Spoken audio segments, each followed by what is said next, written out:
O PIB brasileiro cresceu 3,4% em 2024, de acordo com as informações de quem? Do IBGE divulgadas hoje. Esse é não estou dizendo que só não tinha lido direito. Esse é o maior avanço registrado desde 2021. O crescimento também foi maior do que o observado em 2023, quando a economia teve alta de 3,2%. Em entrevista ao Jornal da Manhã, Márcio França falou sobre o resultado e sobre as ações do governo em relação à economia. Vamos ouvir. Desde que o presidente Lula voltou, ele voltou aos 3% de crescimento que só tinha acontecido na época dele lá atrás. Porque ele tem uma lógica, que é uma lógica que ele declara para todo mundo. Mais dinheiro na mão de muita gente certamente estimula consumo. O mercado vive insistindo para a gente, o tal mercado, que a gente tem que fazer desemprego aumentar, renda cair, que aí tudo se ajusta, enfim, sobra mais dinheiro para pagar juro para quem tem dinheiro aplicado. São visões diferentes, evidente. Mas nós vamos ficar com a visão do presidente, que é a visão de que crescimento, maior salário e maior consumo. Concorda com o Márcio França? Eu já vi que você não concorda com o Bellucci. Quero ver a sua discordância e a sua concordância. Tá, então vou começar primeiro pela discordância. Eu acho que a gente está muito polarizado e a gente tem que parar com isso. Muito polarizado. A gente não consegue comemorar um Oscar porque está prestando atenção no que foi falado sobre ditadura lá atrás. Alguém tem que fazer, é arte. E cercear esse direito de fazer arte é uma loucura. E torcer Ninguém contra... tá cerceando nada. Agora eu tô falando. Torcer contra o Brasil é inacreditável que as pessoas torcem contra o Brasil. O filme não representa o Brasil. E tem que polarizar tudo. Tem que polarizar tudo. É que você entende pouco de arte. Mas vamos lá. E se tratando do... Então me ensina então. Você está grandinho demais já para isso. E outra coisa, sobre o que o Márcio França falou, ele foi político, catedrático, ponderado, educado, soube falar. É óbvio que o PIB teve crescimento por conta dos serviços, que teve em alta e foi alavancado por esse serviço. Ele não falou nada demais, foi puxado pelos serviços e pela indústria. Ponto, ele não citou outra coisa. Agora, sobre a queda do atual presidente, do presidente Lula, é muito levado também, Capês, pelas figuras dos ministros que são apagadas. Você não vê ministros contundentes. São várias pastas que não se manifestam. Muitas e muitas pastas que não se manifestam. Pasta da agricultura, agora a gente está vendo o Fávaro um pouco mais contundente, mas a gente tem a pasta da saúde, por exemplo, saídas de ministérios de mulheres e pastas que não são ocupadas por mulheres, uma das bandeiras também que ele levantou. Tudo isso faz cair a popularidade dele, porque era uma bandeira de campanha que ele teve lá atrás e que agora ele também não exerce aquilo que ele prometeu. Paulo Loyola.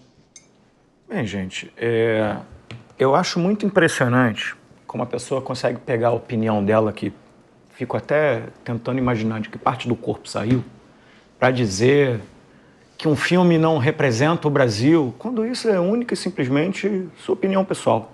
É absolutamente, inclusive, ignorável pela Globo de Ouro, pelo Oscar, por todos os outros prêmios que o país vem recebendo em função deste bom filme que faz a denúncia de um processo, de uma ditadura que foi cruel, que matou.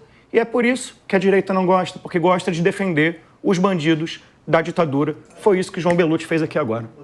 Muito bem. João Bellucci. Bom, claro, primeiro o João Bellucci, claro, deu uma opinião pessoal. Ele só pode dar a opinião dele, não vai dar a opinião dessa caneca. A opinião que ele dá é dele. Então, eu queria que você comentasse essa questão do crescimento do PIB aqui, meu querido João Bellucci, e, claro, respondesse a estas colocações que foram feitas. Claro que ninguém vai negar aqui, né, Bellucci, que teve crimes na ditadura. Ninguém vai negar que teve tortura, que teve... o habeas corpus era rasgado na frente do DOI-CODE. E também ninguém vai esquecer que o sargento Mário Cosel, o filho, foi morto na sentinela do Comando Militar do Sudeste. O tenente Alberto Mendes Júnior foi morto com golpes de coronhada na cabeça por Marighella, no Vale do Ribeira. Então, teve crimes absurdos dos dois lados e quem defende a democracia como nós condena qualquer tipo de violência, qualquer tipo de instabilidade ao regime democrático que ocorreu, claro, nos dois lados. Mas você foi duramente criticado aqui. Você pode responder. Não, sim, aqui no sentido de que é um termômetro, né? Eu não tenho dado, nem eles têm o dado, se as pessoas se sentem representadas pelo um filme disputar o Oscar pelo Brasil ou não.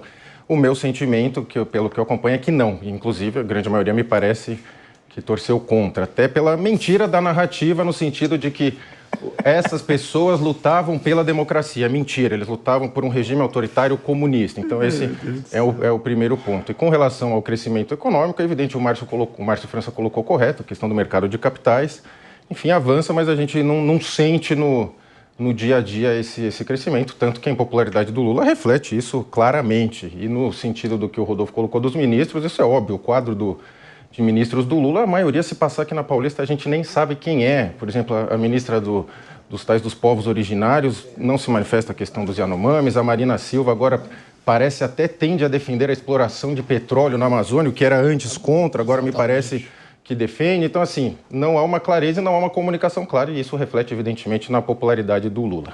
Muito bem.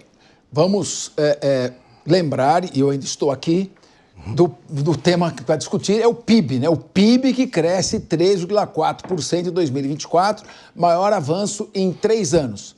Vamos discutir. Qual a sua opinião sobre este tema, meu querido Renato Dorgan? Não, ele cresceu, sem dúvida nenhuma, porque também tem uma questão. O Brasil, o que o Rodolfo falou é muito certo. A questão do serviço da indústria é muito real, a questão do agronegócio ali continua bombando, mas principalmente o governo Lula, ele tem os seus erros, mas também tem seus acertos, principalmente na política internacional, principalmente no comércio exterior, tá? Na questão do comércio exterior, o Brasil volta a ter relações com o mundo inteiro, né? Não tinha relação direito ali com o Oriente Médio, né? Não tinha a relação com a China ficou abalada, a relação com a Índia, com os BRICS, né? A relação com os Estados Unidos continua a mesma, ali do ponto de vista comercial, eu falo. Lógico que está uma série de tensões de impostos. Então, assim, o Brasil, de uma maneira ou de outra, cresceu 3,4%. Claro que não é só ação governamental, mas principalmente está uma economia mais arejada. Só que, assim, o que é o problema do Brasil é exatamente essa discussão de classes. As perspectivas das classes são todas completamente diferentes.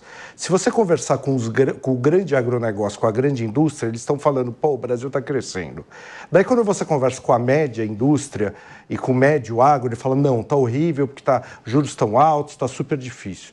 Daí você conversa com o povo, o povo, as classes C2D, vai falar, não, estava bom em 23, tinha dado uma melhora, muito emprego, o preço dos alimentos caiu, mas em 24 voltou o inferno à vida, porque aumentou todos os preços, tudo. Então, assim, a discussão do Brasil, ela não é uníssona, ela é toda...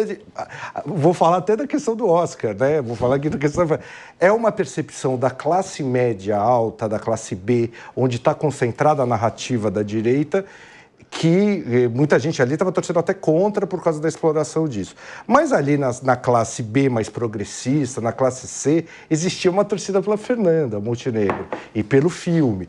Torres. Então, assim, existe... Da Fernanda Torres. Então, existe o Brasil, é o que o Rodolfo falou, é muito real. Existe uma polarização, e não é polarização esquerda e direita, é de todos os assuntos e é uma visão muito pessoal sobre a economia, sobre tudo. Né? Então, o Brasil está crescendo 3,4%, cresceu, isso não é mentira. Isso daí reflete na vida da classe média e dos mais pobres? Pouco. Isso daí é muito médio e longo prazo, o Brasil precisa crescer nesse ritmo mais algum tempo para a gente começar a sentir as diferenças na classe média e na classe baixa. Se o custo de vida estivesse melhor, a classe média baixa e baixa estava sentindo mais esse crescimento. Imagine se a gente tivesse crescido 3,4%. A situação ia estar pior. Bom, Paulo Loyola, você não falou sobre o crescimento do PIB de 3,4%. Eu queria ouvir você e relacionar essa questão da inflação, da alta de preços, da queda de popularidade e também de dados positivos, como é o crescimento do PIB, 3,4%, é um crescimento que não tínhamos há algum tempo. Foi o segundo maior crescimento dos últimos 10 anos, foi o quarto maior crescimento do G20 e, de fato, gera mais uma pressão inflacionária sobre todo esse processo. Teve notícias boas no sentido de ter sido puxado por consumo das famílias, também pelo crescimento da indústria. A questão do consumo das famílias extremamente positiva e muito ligado também à política de valorização do salário mínimo, que vem sendo valorizado ano a ano no governo Lula, que não era política do governo anterior. Porém, a gente também vê em dezembro uma determinada desaceleração, né? Dezembro cresce ali menos do que era esperado, ainda que, e eu gosto sempre de lembrar isso aqui, Capês, o boletim Focus, que geralmente prevê aí o crescimento da economia, fez uma previsão sempre, e temos dados para mostrar que esses economistas e esses atores ouvidos pelo Boletim Focus erraram 95% das previsões nos últimos anos. Em 2024, nada de novo, erraram mais uma vez. Previram um crescimento de 1,52%, acabou crescendo 3,4%, ainda que o crescimento no último trimestre não tenha sido crescimento tão grande quanto o esperado, possivelmente aí já é efeito da questão da alta das taxas de juros e que isso também ajuda a ter um controle um pouco maior da questão inflacionária. É um resultado positivo. Salvo engano, o Brasil só ficou atrás de China, Indonésia e mais um terceiro país entre as economias que mais cresceram esse ano, ou seja, cresceu mais que Estados Unidos, cresceu mais que os parceiros da América do Sul, os vizinhos da América do Sul. Então, num conjunto de dados que, ainda que tentem difamar, ainda que tentem fazer piada, ainda que, peraí, era o IBGE, hahaha, esses dados são auditados, são dados públicos, são dados que são possíveis de serem conferidos. Os dados da indústria são fornecidos pela própria indústria, os dados de consumo também têm ali informações dos bancos, então, ao contrário do que tentam fazer você pensar, não há nenhuma invenção por parte do IBGE, mas certamente vão tentar te convencer do contrário. Fato é uma economia aquecida, é uma economia que precisa ajustar a questão inflacionária, principalmente dos alimentos, que está pressionando a inflação para cima, mas é um resultado positivo para a gente analisar. Muito bem. Eu também acho que os dados do IBGE não devem ser tomados como verdadeiros até que haja prova em contrário, não há por que contestá-los. Agora, meu querido João Belutti, vamos falar sobre o crescimento do PIB. De acordo com os dados da Agência Brasil, em 2020, no início da pandemia, o nosso crescimento do PIB foi 3,3%. Em 2021, ainda era governo Bolsonaro, crescemos 4,8%. Claro que é uma reação da queda do PIB em relação à pandemia. Em 2022, ainda governo Bolsonaro, crescemos 3%.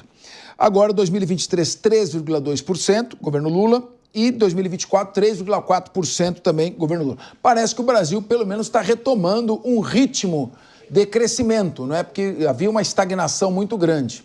Como você avalia isso? Quais os pontos positivos e, eventualmente, negativos desse crescimento do PIB? Veja, Capês, como você colocou, tem essa média, 3%, 4%, que vem crescendo de fato. Os principais setores, né, com serviços e indústria, a agropecuária teve uma pequena queda, mas um ponto da fala do Paulo que eu achei interessante é que é nesse sentido que representa uma queda no último trimestre, e é isso que vem preocupando o governo. Você tem pressão de inflação, pressão de alimentos, e o governo não está, ainda que tenha esse pequeno crescimento, não está conseguindo capitalizar em cima dele. Tem feito um esforço de comunicação enorme, mas há, como foi colocado, uma diferença. E com relação aos dados do IBGE, que são, até se prova o contrário, são corretos evidentemente, mas vamos lembrar que quem questionou a formatação dos dados foram próprias pessoas que trabalham no IBGE, concursadas, enfim, que se manifestaram no sentido de que denunciaram que poderia haver um aparelhamento do IBGE, foi isso que foi colocado. O IBGE criou uma fundação e essa fundação estaria conflitando de interesses ali com o próprio IBGE. A denúncia é essa dos funcionários do IBGE, não nossa. Então, assim, o governo não está sabendo explorar esse crescimento. E ele é pequeno, de fato, né? Não tem, como você colocou, tem essa média, 3%, 4%, mas não representa a economia real. E no último trimestre teve essa queda, que a tendência, a preocupação do governo é essa queda no último trimestre.